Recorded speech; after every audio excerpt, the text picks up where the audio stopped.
മലയാള സിനിമയ്ക്കും മലയാളികൾക്കും ഒരേയൊരു വാനമ്പാടി മാത്രമേയുള്ളൂ.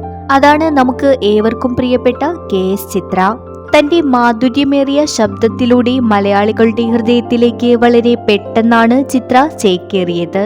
എന്നാൽ ഇതിനോടകം തന്നെ കെ.എസ്. ചിത്രയുടെ ജീവിതത്തിലേക്ക് ഒരുപാട് ദുരിതങ്ങൾ വന്നുപോയി. എന്നാൽ മലയാള സിനിമയടക്കം സൗത്ത് ഇന്ത്യ വാഴുന്ന ഗായികമാരിൽ ഏറ്റവും മുൻപന്തിയിൽ തന്നെയാണ് നമ്മുടെ വാനമ്പാടിയായ കെ.എസ്. ചിത്രയുടെ സ്ഥാനം.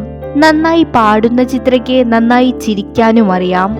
എന്നാൽ എപ്പോഴും ചിരിച്ചുകൊണ്ടിരിക്കുന്ന ചിത്രയുടെ ജീവിതത്തിൽ പല ദുരന്തങ്ങളും സങ്കടങ്ങളും വന്നിട്ടുമുണ്ട്. എന്നാൽ അവിടെയെല്ലാം ചിത്രയ്ക്ക് താങ്ങും തണലുമായി നിന്നിട്ടുള്ളത് ചിത്രയുടെ ഭർത്താവാണ്.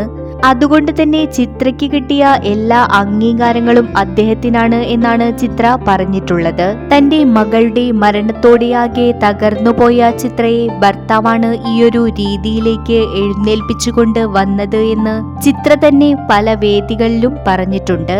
മകളുടെ വേർപാടിന് ശേഷം 37 വർഷം പൂർത്തിയാക്കിയ സമയത്ത് ചിത്രയ്ക്ക് ഒരാഗ്രഹം, മകളുടെ ഫോട്ടോയ്ക്ക് മുമ്പിൽ വെച്ച് ഒന്നുകൂടി മാല ചാർത്തണം എന്ന്.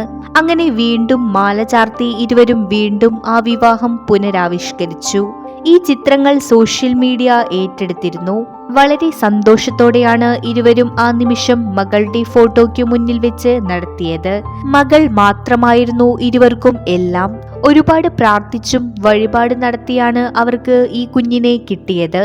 എന്നാൽ സ്നേഹിച്ച് കൊതി തീരും മുൻപേ തന്നെ ദൈവം കുഞ്ഞിനെ തിരികെ വിളിച്ചു. ആ ഒരു വേർപാടിൽ നിന്നും മുക്തയാകാൻ ചിത്രയ്ക്ക് ഒരുപാട് കാലം തന്നെ വേണ്ടി വന്നു. അതിൽ നിന്നെല്ലാം ചിത്ര കരകേറിയതിന് കാരണം ചിത്രയുടെ ഭർത്താവ് തന്നെയാണ്. മനസ്സിൽ ഒരുപാട് വേദന ഇപ്പോഴും ഉണ്ടെങ്കിൽ പോലും ഒരു ചെറുപുഞ്ചിരിയോടെ മാത്രമേ ചിത്ര പ്രേക്ഷകർക്ക് മുൻപിൽ എത്താറുള്ളൂ.